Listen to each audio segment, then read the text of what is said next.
옆에 계신 분들과 한번 인사 나눠볼까요? 폭염 가운데 잘 지내셨는지, 뭐 문제는 없으신지, 건강하신지. 네. 우리가 좀 안전하게 살아가면 참 좋을 텐데, 우리가 살아가는 세상이 갈수록 여러 가지 위험 요소들이 많아지는 그런 사회인 것 같습니다. 이럴 때일수록 우리들이 든든히 버텨낼 수 있는 힘이 있다고 하면 옆에서 함께 가는 사람들이라고 생각합니다. 격려의 말 한마디가 폭염 가운데 흘리는 땀을 훔칠 수 있도록 해주고, 또 폭우로 인하여서 어려움을 겪는 사람들이 다시 일어설 디딤돌을 삼게 됩니다. 항상 우리 성도들이 우리의 이웃들을 좀 돌아보고, 또 우리 옆에 있는 성도들을 돌아보면서 위로하고 격려하고 또 세워주는 이런 복된 삶을 살아가시기를 주님의 이름으로 축복합니다. 영국 중북부 쪽에 가면 글래스고라는 마을이 있습니다. 이 글래스고를 중심으로 해서 그 주변에 많은 산업화가 진행되어졌는데, 그쪽에서 열심히 그 목화를 트는 공장을 하는 곳에 한 젊은이가 태어났습니다. 다름 아닌 리빙스턴입니다. 어린 시절부터 그는 과학에 많은 관심을 가졌고, 또 신학과 의학을 해서 선교사로 헌신했던 귀한 선교사입니다. 그가 청년 시절에 노버트 모펫의 아프리카 탐험기를 읽으면서 한 문장에 아주 큰 충격을 받았습니다. 나는 지금 고원에서 마을을 내려다본다. 사방에 마을들이 있고 오막살이들에서 연기가 피어오르고 있는데, 그 모든 집, 모든 마을이 아직 한 번도 예수님에 대한 구원의 복음을 들어보지 못한 것이다. 언제 누가 저리로 갈고, 언제 누가 저리로 갈고. 이 한 문장에 리빙스턴은 가슴에 불이 타기 시작했습니다. 내가 아프리카로 가야 되겠다 헌신했습니다. 하나님이 주시는 그 마음을 실천하기 위해서 선교의 구체적인 훈련을 받고 선교사로서 선교지에 가기 위해 준비를 했습니다. 언어를 배우고 선교 현장에서 하나하나 섬겨가는 것이 만만치 않은 일이었습니다. 밀림을 다니면서 한 사람 한 사람 온 주민들에게 복음을 전하는 것이 위험천만한 일이었습니다. 한 번은 사자가 그의 팔을 물어서 팔이 거의 떨어지다시피 되었습니다. 그는 평생 한쪽 팔을 못 쓰는 상태로 사역을 하게 되었죠. 또 원주민들이 처음부터 이 리빙스톤의 선한 의도를 이해해 준 것이 아니었기 때문에 어떤 마을에서는 습격을 받기도 했습니다. 가뭄, 비바람, 이런 자연의 환경이 공격해 오는 것은 이루 말할 수가 없었습니다. 그럼에도 불구하고 그는 1100마일, 1만 1000마일, 1100이 아니고 11,000마일, 아마도 1.6을 곱하니까 17,000km 정도의 거리를 이 밀림을 다니면서 생명의 복음을 전했어요. 17,000km라고 하면 여러분 서울에서 부산 한 44회, 45회 이 정도 되어지는 거리입니다. 앙보갈 수 있는. 걸어서, 그것도 평평한 길이 아니라 위험천만한 이 밀림의 지역을 다니면서 온 주민에게 복음을 전했습니다. 그런데 이 리빙스턴이 마지막 떠나가면서 1873년 5월 1일 그가 알라라 마을 한 움막에서 발견이 되어졌습니다. 시체로. 그런데 그 시신이 자신이 평소에 누워서 잠을 자던 그 침상에 무릎을 꿇고 손을 모으고 기도하는 자세로 발견되어졌다라는 겁니다. 그리고 그가 마지막 남긴 그의 일기에는 어느 동네로 어떻게 나아갈 것인지에 대한 선교 계획, 전도 계획이 메모되어 있었다고 합니다. 그가 공식적으로 1873년 떠나기 전에 5월 1일 떠나기 전에 3월 25일 하나의 전어를 남겼는데, 그 전어의 한 문장은 이런 내용입니다. 세상 그 어떤 것도 내가 절망 속에서 일을 포기하게 만들지는 않을 것입니다. 나는 주 나의 하나님 안에서 나를 격려하고 전진하며 나아갈 것입니다. 여러 가지 장애물이 또 그리고 죽음이 그를 위협하고 있다는 걸 느꼈던 게 분명한 것 같습니다. 그래서 절망할 수 있는 상황인데 나는 이런 절망 가운데 포기하지 아니하고 우리 주 하나님 안에서 다시 소망을 가지고 스스로 나를 격려하며 나는 하나님이 부르신 그 부름을 향하여 전진하며 나아가겠습니다 라고 그는 마지막 글을 남겼던 겁니다. 이런 리빙스턴의 꿈은 150년이 지난 지금 세계 곳곳에서 수백만 배, 수천만 배의 열매를 맺어서 수많은 선교사들이 죽어가는 영혼들을 위하여서 자신의 생명을 기꺼이 헌신하며 섬기며 살고 있다는 겁니다. 리빙스턴이 남겼던 말이 기억납니다. 사명자는 사명이 다하기 전에 하나님이 절대 데려가시는 법이 없다. 적어도 우리가 이 땅에 보내졌다고 하면 하나님께서 우리를 통하여서 이루고자 하시는 일이 있기 때문일 텐데 우리는 무엇을 위해서 하루하루를 살며 걸어가고 있습니까? 내가 꿈꾸며 나의 에너지를 집중하고 헌신하는 일은 무엇입니까? 그것이 하나님이 부르신 부름입니까? 소명입니까? 리빙스턴의 헌신을 보면서 다시 한번 돌아보는 것은 나의 꿈이 무엇인가입니다. 무엇을 위해서 절망 가운데에서도 포기하지 아니하고 묵묵하게 걸어가느냐는 겁니다. 리빙스턴이 힘들고 어려웠을 법도 한데 그리고 성경에 기록된 수많은 믿음의 선배들이 좌절하고 넘어졌을 법도 한데 그때마다 그들이 다시 일어서서 걸어갔던 비결은 무엇입니까? 오늘 우리들도 하나님이 부르신 부름의 상이 있는데 그걸 향하여 달려갈 때 자꾸 넘어지려고 할 때 우리가 다시 일어나서 갈 수 있는 힘은 어디에서 나옵니까? 동역자들이었습니다. 리빙스턴에게도 동역자가 있었고 또 믿음의 사람들에게도 한결같은 동역자들이 있었습니다. 다윗이 하나님의 부름을 받고 사명의 길을 걷기로 작정하는 순간부터 그의 삶에 온갖 장애물들이 다가왔습니다. 믿었던 사울도 그의 생명을 찾았습니다. 그럴 때 하나님은 다윗을 홀로 두지 아니하시고 다윗에게 함께할 좋은 용사들을 붙여주셨습니다. 역대상 11장과 12장의 말씀을 보면 그 용사들의 이름이 기록되어지고 그들이 어떻게 다윗과 함께 협력했는지를 기록하는데 역대상 12장 38절을 보면 그 모든 군사가 전열을 갖추고 다 성심으로 다윗을 왕으로 삼고자 했다는 겁니다. 그런데 이들 군사들만이 아니라 이들이 이렇게 묵묵히 걸어가는 모습을 보면서 또 그렇게 사울이 죽이려고 애를 써도 하나님이 지켜주신 걸 보면서 사람들은 하나님이 다윗을 세우는구나 이렇게 이해한 겁니다. 그래서 역대상 12장 38절 후반절을 보면 이스라엘의 남은 자도 다 한 마음으로 다윗을 왕으로 삼고자 했다. 여러분 다 한 마음으로 다윗을 왕으로 삼고자 하니 이들이 선택한 방법은 무엇입니까? 거기서 다윗과 함께 사흘을 지내며 먹고 마셨다. 그리고 멀리 있는 사람들도 이 많은 사람들이 함께 먹고 교제할 수 있도록 먼 곳에부터 음식을 실어왔고 그 다음 이스라엘 가운데 이런 나눔과 교제로 말미암아 큰 기쁨이 있었다라고 역대상 12장은 마무리를 합니다. 이 말씀을 읽어보면 읽어볼수록 하나님은 지쳐서 쓰러질 법한 그 순간에도 손을 놓지 않고 동역자들을 붙여주시고 함께 갈 수 있도록 해주신다라는 겁니다. 바울의 선교의 여정도 보십시오. 그가 평범한 선교의 삶을 산 건 아닙니다. 힘들고 어려운 일들만 있었던 것도 아닙니다. 기쁨, 좋은 일, 감사한 일들도 있었지만 분명히 그의 선교의 여정 가운데에는 많은 위험들이 있었습니다. 대적자들이 있었고 자연재해와 같은 이런 것들이 그의 생명을 위협했습니다.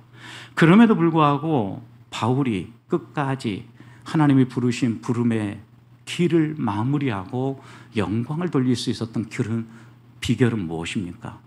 동역자들입니다. 함께 일한 일꾼들이 있었기 때문입니다. 그리고 오늘 본문에서 만나는 이 빌립보 교회도 바울이 힘들었을 때 본인들도 힘들었지만 함께 복음을 위하여 동역했고 물질을 기꺼이 내어주는 동역자들이었기에 바울이 이겨낼 수 있었다는 겁니다. 사랑하는 성도 여러분, 우리들도 어떻게 보면 이 세상에서 믿음의 길을 걷고자 또 하나님이 부르신 소명의 길을 갖고자 달려가지만 많은 장애물들을 만납니다. 그리고 오히려 자기를 위해서 사는 사람들이 잘 되는 모습을 볼 때 미끄러질 법합니다. 여러분, 이럴 때 우리들이 다시 일어서서 묵묵히 걸어갈 수 있는 힘이 어디에서 나옵니까? 성경이 가르치는 것처럼, 믿음의 선배들이 보여준 것처럼 동역자들입니다. 그런 점에서 옆에 계시는 분들 한번 볼까요? 어떻습니까, 여러분? 동역자입니까? 당신은 나의 동역자입니다. 이렇게 한번 인사하겠습니다. 혹시 입술로는 그렇게 얘기하시는데 왼수야 이러진 않으시죠, 여러분? 분명히 여러분 마음의 고백과 입술의 고백이 일치해야 합니다. 옆에 계시는 그 한 분 한 분이 있기 때문에 우리들이 걸어갈 수 있는 겁니다. 우리가 다시 한 번 더 옆에 있는 동역자로서 믿음의 길을 함께 걸어간다는 의미가 무엇인가를, 그리고 어떻게 건강한 교회, 건강한 성도로 하나님 앞에 살아갈 수 있는가를 오늘 이 빌립보 교회를 보면서 다시 한번 하나님이 주시는 말씀을 마음에 새기기를 소망합니다. 빌립보 교회는 오늘 5절 말씀을 보면 복음을 위해 협력하는 교회였습니다. 빌립보 교회는 하나님께서 자신들을 무엇 때문에 불렀는지를 알았습니다. 복음을 위해서 부른 거죠. 복음을 위하는 일에 협력했다. 하나님이 나를 구원하신 것은 내가 구원받는 것만이 아니라 나를 통하여서 복음이 흘러가기를 원했다라는 거예요. 하나님을 알지 못하는 사람들이 하나님을 알게 되어지고 예수 그리스도를 믿지 않는 사람들이 예수 그리스도를 믿게 되는 것을 원한다는 것을 안 거예요. 복음을 위한 일, 그 일이 어떤 일입니까? 첫 번째는 내가 먼저 복음을 바로 이해하고 아는 거죠. 내가 복음을 바로 붙잡아야 거듭나고 구원받아서 복음의 삶을 살아갈 거 아닙니까? 그래서 복음을 위한 일에 협력했다라는 의미 속에는 복음을 알기 위해서 하나님의 말씀을 가까이 하고 배웠을 뿐만 아니라 복음에 항상 마음을 두었다라고 해석할 수 있는 겁니다. 또 복음을 위한 일은 복음을 이해하고 내 것으로 만들고 누리는 데서 끝나는 것이 아니라 전했다는 의미가 담겨져 있죠. 복음을 위한 일이란 말씀. 그들이 분명히 주변에 있는 사람들에게 복음을 전했을 겁니다. 바울에게 처음 복음을 들은 사람이 누굽니까? 루디아였습니다. 이 루디아가 자기 집을 열어서 빌립보 교회를 시작했습니다. 그런데 빌립보 교회가 교회로 성장하기까지 이런 루디아와 같은 먼저 복음을 받은 사람들이 얼마나 많은 사람들에게 복음을 전했겠습니까? 이것이 복음을 위한 일입니다. 그런데 여기에 한 가지 더 있습니다. 바울이 오늘 이 본문을 쓸 때에는 빌립보 교회가 복음을 위한 일에 협력했다, 참여했다, 동역했다, 이 말 속에는요, 바울의 선교 사역의 동역자로 함께 주었다라는 의미가 담겨 있는 겁니다. 그들이 복음을 이해하고 복음의 삶을 살 뿐만 아니라 복음 전도에 힘썼고 복음 전도에 힘쓴 사람들을 위하여서 기꺼이 시간을 들이고 물질을 들이고 헌신할 줄 알았다는 말씀입니다. 복음 전파 사역은 그런 점에서 하나님이 하시는 일입니다. 왜요? 한 사람이 믿음을 갖게 되는 것은 전적으로 하나님이 하시는 일이죠. 빌립보 교회가 어떻게 믿게 되었습니까? 바울의 복음 전도를 통해서입니다. 그러나 그 복음 전도를 사용하여서 한 사람의 마음을 움직이시는 분은 하나님이십니다. 하나님이 그들을 믿게 만들었고 그들 안에 복음이 무엇인가 이해하게 하셨고 그 복음의 삶을 살아가고자 할 열망을 주신 것입니다. 그래서 그들이 복음을 위한 일에 참여하고 협력할 수 있었던 것입니다. 그래서 6절에서 바울은 이렇게 고백하죠. 너희 안에서 착한 일을 시작하신 이가 그리스도 예수의 날까지 이루실 줄 우리가 확신한다. 바울과 복음을 선포했던 동역자들은요, 분명한 확신이 있었어요. 어떤 확신이 있었습니까? 이 빌립보 교회 성도들을 믿게 만들고 그들이 복음을 위한 일에, 이 착한 일에 헌신하게 하셨는데 이 일을 하나님이 시작하셨고 하나님이 그리스도 예수의 날까지, 재림의 그날까지 완성하실 거라는 분명한 확신입니다. 그러니 이 복음을 위한 사역, 복음을 위한 협력은 하나님이 하신 일입니다. 우리 보배교회가 어떻게 시작되었습니까? 개척하기로 마음을 먹고 헌신한 믿음의 우리 장로님들이 계셔서 시작이 되었습니다. 그렇지만 그것만이 아닙니다. 하나님이 그럴 마음을 주셨고 함께 교회를 세워야 되겠다라고 그 마음을 움직여 주신 겁니다. 하나님이 하셨습니다. 하나님이 하셨기에 제가 성도님들을 만날 수 있었고 이렇게 교회를 섬길 수 있게 된 것입니다. 곰곰이 생각을 해보면 제가 우리 장로님들을 만날 확률은 인간적으로 계산해 보면 거의 0%입니다. 그럼에도 불구하고 하나님이 움직여 주셨고 하나님이 만나게 해주셨고 한 교회 안에서 섬기게 하셨고 이 교회를 통하여서 복음의 사역이 시작되게 하셨다라는 겁니다. 그러니 그해 겨울 성탄절에 헌금을 내어서 이웃을 위해 사랑의 쌀을 나눴고 그것이 오늘까지 이어지는 사랑의 쌀입니다. 예배당 한켠에 정말 지나가는 사람이 보면 컨테이너 박스냐, 들어와서 보니까 들어오자마자 로비 같은 곳이 예배당인 곳은 처음 봤다. 별의별 이야기를 다 들었습니다. 그럼에도 불구하고 우리는 그 곳에서 첫 발을 내딛으면서 한 분의 헌신으로 선교지의 성도들을 위하여서 예배당을 헌당할 수 있었습니다.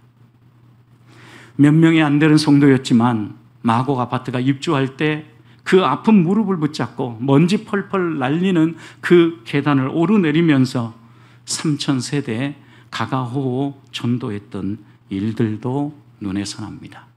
이런 일들이 어떻게 가능했다고 생각하십니까? 우리의 몸으로, 우리의 생각으로 불가능한 일입니다. 하나님이 우리 안에 이 선한 일을 시작하셨고 움직이셨고 할 수 있도록 이끌어 주신 겁니다. 11년을 지나가면서 곰곰이 생각해 보면 하나님은 그때그때마다 필요를 채워주셨고 사람을 보내주셨고 교회가 함께 꿈을 꾸며 달려갈 수 있도록 앞장서서 이끌어 주셨다고 믿습니다.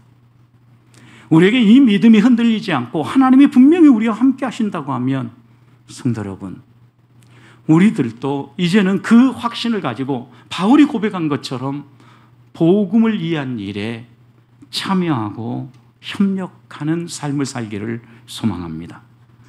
하나님께서 우리 교회와 함께 복음 전파 사역이 땅끝까지 선포되어지기를 원하십니다.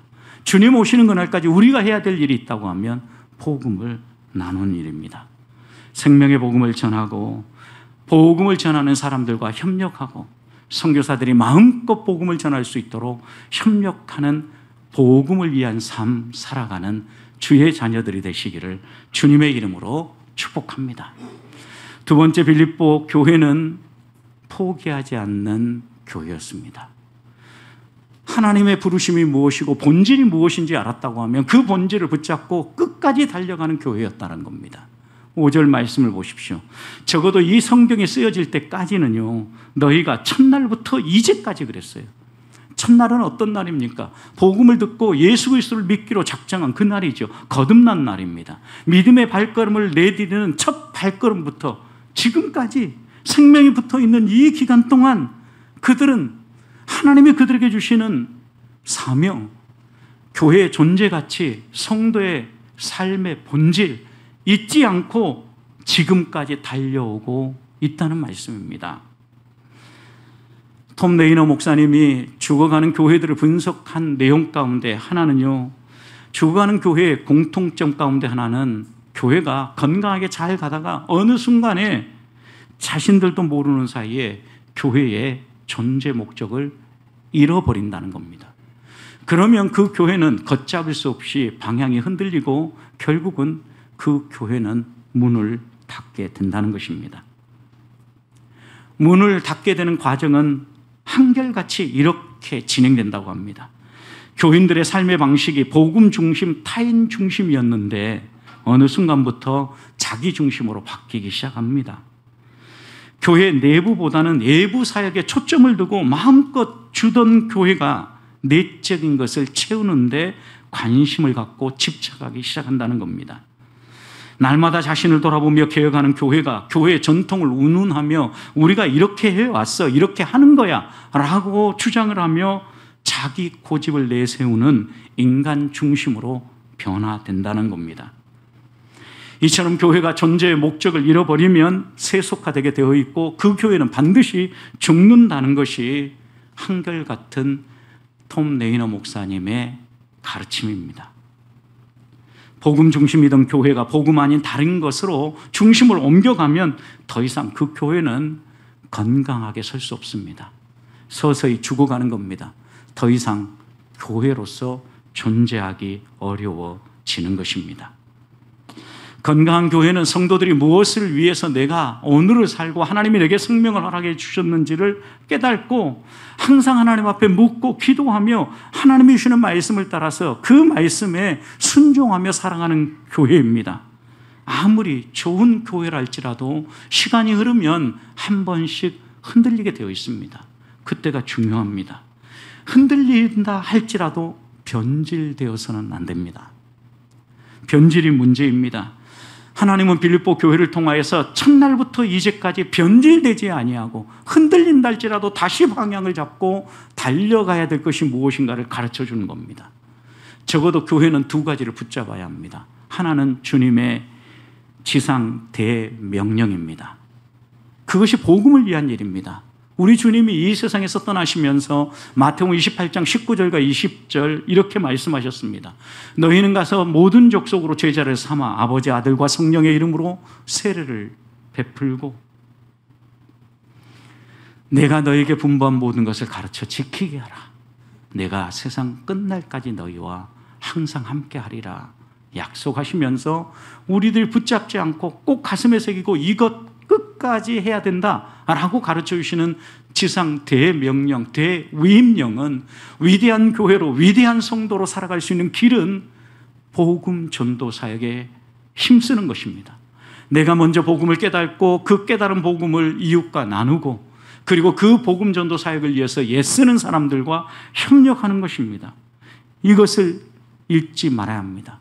한 번씩 흔들릴 수 있습니다. 그러나 흔들린다 할지라도 다시 방향을 잡고 변질되지 않고 그 대명령을 붙잡아야 하는 것입니다. 또 하나는 지상 대계명입니다. 마태복음 22장을 보면 율법사들이 함께 모였고 바리새인들이 함께 모였고 서기관들이 함께 모였습니다. 그런데 그들 가운데 한 율법사가 예수님께 나와서 묻습니다. 예수님 여러 가지 계명들 가운데 어떤 계명이 가장 큰 계명입니까? 이렇게 질문을 던지는 그 율법사에게 우리 주님은 율법사뿐만 아니라 서기관, 바리새인들까지 다 듣는 그 자리에서 분명하게 선포해 주셨습니다. 마태복음 22장 37절입니다. 예수께서 이르시되 내 마음을 다하고 목숨을 다하고 뜻을 다하여 주 너희 하나님을 사랑하라 하셨으니 이것이 크고 첫째 되는 계명이요 둘째도 그와 같으니 내 이웃을 내 자신과 같이 사랑하라. 주님이 주신 이 지상 대계명은 하나님을 사랑하고 이웃을 사랑하라는 겁니다. 하나님 사랑과 이웃 사랑은 다른 것이 아닙니다. 하나입니다. 첫째라고 이야기하시고 둘째는 그와 같다라고 얘기하는 것은 순서를 정해 주시는 것이지 서열을 말씀하시는 것이 아닙니다. 하나님 사랑이 살아나고 그 사랑에 힘입어서 이웃을 사랑하는데 하나님을 사랑하듯이 내 몸을 사랑하듯이 이웃도 사랑하라는 것이 주님의 가르침입니다. 그런 점에서 하나님 사랑과 이웃 사랑은 동전의 양면처럼 하나입니다. 어느 하나만 하면서 내가 하나님의 사랑을 실천한다고 말할 수 없는 겁니다. 적어도 우리는 이 부분에 있어서 변질되지 말아야 합니다. 하나님이 우리에게 주시는 이 지상 대계명 적어도 이 두 가지 가슴에 새겨야 합니다. 어떤 교회가 건강한 교회입니까? 복음을 위한 일에 협력하고 참여하되 처음부터 주님 오시는 그날까지 이제까지 내가 생명이 붙어있는 그 순간까지 변질되지 아니하고 포기하지 아니하고 그 길을 묵묵히 걸어가는 거예요. 항상 그러면서 우리는 이 두 가지를 확인해야 합니다. 나는 땅끝까지 복음 전하는 귀한 사역에 서 있는가? 또 하나 하나님 사랑과 이웃 사랑을 놓치지 않고 균형을 맞춰가면서 섬기고 있는가? 하나님은 우리를 통하여서 이 일이 계속되기를 원합니다. 건강한 교회, 우리 보백교회가 되어져서 처음 출발할 때 그 마음을 가지고 흔들리지 아니하고 끝까지 걸어 나아가는 성도들이 되시기를 축복합니다. 마지막 3절과 4절 말씀을 보면 빌립보 교회는 좋은 기억으로 남는 교회였습니다. 생각하고 떠올릴 때마다 입가에 미소가 지어지게 만드는 교회였다는 얘기입니다. 그런 점에서 건강한 교회는요, 생각하는 사람들에게 좋은 추억을 남겨주는 교회입니다. 3절 보십시오. 내가 너희를 생각할 때마다 나의 하나님께 감사하며 간구할 때마다 너희 무리를 위하여 기쁨으로 기도한다 라고 고백하죠. 어떤 사람은 떠올리면요, 마음속에 부담이 되어지기도 하고 때로는 피해 다니고 싶은 생각이 드는 사람도 있습니다. 그러나 어떤 사람은요, 떠올리기만 해도 입가에 미소가 지어지고 기쁨이 생기는 사람이 있습니다. 여러분 어떤 삶을 살고 계십니까? 여러분은 어떤 사람이라고 생각합니까? 저는 우리 보백교회 성도들은 한 사람 한 사람 떠올리기만 해도 좋고 미소가 지어지고 절로 기도가 나오고 절로 축복이 나오는 이런 삶을 살 수 있기를 소망합니다. 어떤 교회가 이런 교회겠습니까? 빌립보 교회 같은 교회입니다. 그러니 빌립보 교회를 바울은 그렇게 마음에 새기면서 칭찬하고 있는 거 아니겠습니까? 그러면 빌립보 교회가 어떤 교회였습니까? 어려움 가운데에서도 줄 알았던 교회입니다. 빌립보 교회는 사도행전 16장의 말씀을 보면 강가에서 기도 모임을 하고 있던 누디아를 통하여서 시작되었습니다. 그런데 이 누디아가 어떻게 교회를 엽니까? 자기 집을 엽니다. 기꺼이 희생하는 겁니다. 바울이 그곳에 거처를 삼고 머물면서 복음을 전하고 복음을 가르치게 합니다. 여러분, 여기에서 빌립보 교회가 시작되지 않습니까? 복음을 받고 기꺼이 자신을 희생하고 내어주는 사람에 의해서 빌립보 교회가 시작됐다는 겁니다. 마게도냐 지역뿐만 아니라 이 지역에 있는 여러 교회들이 어려움을 겪을 때 빌립보 교회는 어려움 가운데서도 바울의 선교 사역을 위해서 기꺼이 선교 헌금을 보내온 교회입니다. 어렵다고 하던 일을 포기하지 아니하고 기꺼이 헌신할 줄 알았던 교회였다는 겁니다. 초대교회 우리 살폈던 것처럼 잘 배워서 그 배운 걸 가지고 서로 교제하고 풍성하게 나눌 뿐만 아니라 이웃에게 그 은혜를 흘려보내는 교회, 이 교회가 아름다운 추억을 만들어내는 교회라고 저는 믿습니다. 그런 점에서 하나님의 말씀 복음을 바로 배워야 합니다. 그 복음을 바로 배우고 풍성하게 나눠야 합니다. 하나님의 말씀이 가르치는 대로 조건 없이 아무 이유 없이 주고 또 주고 나눌 수 있어야 합니다. 나눔이 흘러넘치고 또 흘러넘치니까 좋은 소문이 나는 겁니다. 우리는 이미 경험하지 않았습니까? 방화동에서 생각해 보십시오. 교회 건물과 예형의 모습으로는 소문날 만한 교회가 아닙니다. 아침 저녁으로 길을 쓸고 깨끗하게 다니는 사람 기분 좋게 섬깁니다. 여러분, 때가 되면 계속해서 맛있는 음식을 해서 섬깁니다. 임의용으로 합니다. 침술 봉사를 합니다. 교회가 가진 건 많지 않지만 주고 싶은 것이 있을 때마다 주머니를 열어서 마음껏 나눕니다. 그러니 여러분, 저희와 상관도 없는 동네 약사님이 교회 가보려면 보백교회 가보라고 소개하지 않았습니까? 동네 어르신들이 다른 교회는 몰라도 저 교회는 좋은 교회야. 길거리에 앉아서 담소하던 분들이 보백교회 참 좋은 교회라고 이야기하는 이야기들을 들었던 우리 교회입니다. 과거의 영광에 만족하지 말아야 합니다. 과거에 그랬다고 해서 오늘 우리가 그렇게 살고 있는 것 자연스럽게 되어지는 건 아닙니다. 가양동에 옮겨와서 코로나를 만나서 우리가 잠시 주춤을 하고 있지만 이제는 우리가 다시 일어서야 될 거 아닙니까? 우리 교회가 어떻게 첫 발을 내디며 여기까지 왔습니까? 저는 우리 교회는 어떤 교회보다도 균형 감각을 잃지 않기 위해서 애쓴 교회라고 믿습니다. 처음 우리 장로님들과 함께 나눴던 것은 우리 교회가 균형을 잃지 않기 위해서 세 가지 방향을 중요하게 제안했습니다. 위로 하나님을 바라보며 예배하며 우리의 신앙이 흔들리지 않고 믿음 안에 견고하게 서는 겁니다. 두 번째, 안으로 바른 배움과 교육을 통하여서 성도들이 건강하게 설 뿐만 아니라 믿음의 교제가 풍성해지는 겁니다. 이 힘을 얻어서 밖으로 우리의 이웃들과 나누며 섬기며 세상을 치유하는 교회로 세워지는 겁니다. 위와 안과 밖이 균형을 이루어서 언제나 하나님의 사랑을 나눌 수 있는 이런 교회가 되고자 한 것입니다. 그런데 이렇게 하는 것이 우리의 힘이 아니라는 걸 알았기 때문에 그 다음 우리들이 중요하게 여긴 게 무엇입니까? 말씀이 이끄는 교회를 만들어가자라는 거예요. 여러분 보시는 강대상 앞에 기록된 것처럼 우리는 말씀이 이끄는 공동체로 서기를 원해요. 이번 새로 산 스타리아 한 면에도 이 문구를 그대로 새겼습니다. 우리 교회의 핵심 가치입니다. 어디를 다녀도 우리 교회는 적어도 말씀이 이끄는 공동체로 서야 되겠다는 겁니다. 그래서 성도들과 함께 처음 했던 훈련이 무엇입니까? 말씀을 묵상하는 겁니다. 하나님의 말씀을 내가 품고 그 말씀을 따라 순종하는 훈련을 우리가 스스로 하고 스스로 그 말씀을 따라 걸어 나아갈 때 적어도 좋은 기억으로 남는 한 교회가 이 땅에 자리할 수 있기 때문입니다. 우리는 이렇게 걸어가고 있습니다. 그러면서 또 하나 우리가 놓치지 않았던 게 무엇입니까? 사제주의와 기복주의입니다.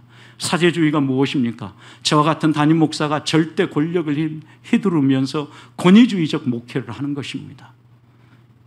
여러분, 이런 교회는 얼마 가지 못해서 반드시 무너지게 되어 있습니다. 하나님이 원하시는 리더십은 그런 리더십이 아니기 때문입니다. 목사가 사제가 되어서 성도들의 위에 군림하게 되어지면 말씀을 바르게 가르칠 수 없고 인간의 이기심은 탐욕은 반드시 권위적으로 활동해서 말씀을 자의적으로 해석을 하며 내 말만 듣고 따르는 자기 종교의 성도들을 만들어 낸다는 것입니다.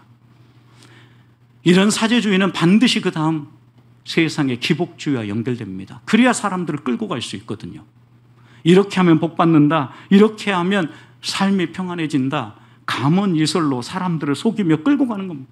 얼마나 많은 그리스도인들이 하나님을 믿고도 리빙스턴처럼 또 바울처럼 주를 위해서 자신의 생명을 걸고 결혼도 하지 않으면서 인생을 다 드렸는데도 위험이 다가오고 어려움을 겪고 사자가 와서 그의 팔을 뜯어가고 이런 아픔이 반복되지 않습니까? 그들의 믿음이 변변치 않기 때문입니까? 그들이 잘못 믿었기 때문입니까? 천만의 말씀입니다. 하나님이 걸어가게 하시는 믿음의 길입니다. 그런 점에서 우리 교회는 복 받는 것을 원하지만 기복주의로 가기를 원치 않는 겁니다. 하나님이 원하시는 진정한 복은 우리에게 필요하다고 하면 하나님이 마음껏 부어주시리라고 믿습니다. 문제는 우리가 복을 받을 그릇들이 되어지는 것입니다. 하나님이 마음껏 부어주셔도 그것을 흘려보낼 줄 알고 그 채워진 복을 나눌 줄 아는 우리들이 훨씬 더 중요하기 때문입니다. 저는 우리 보백교회가 건강한 빌립보 교회처럼 하나님 앞에서 서기를 소망합니다. 복음을 위한 일이라고 하면 물불 가리지 않고 협력하는 교회가 되기를 원합니다. 첫날 시작했던 것처럼 지금까지 하나님이 부르시는 그날까지 이 일을 지속할 수 있기를 원합니다. 그리고 이렇게 섬겨가면서 우리의 이런 섬김이 아름다운 소문이 되어서 보백교회를 떠올리고 성도들을 떠올리는 사람들마다 감사가 나오고 입가에 미소가 지어지는 이런 삶을 살아가는 성도들이 되시기를 주님의 이름으로 축복합니다.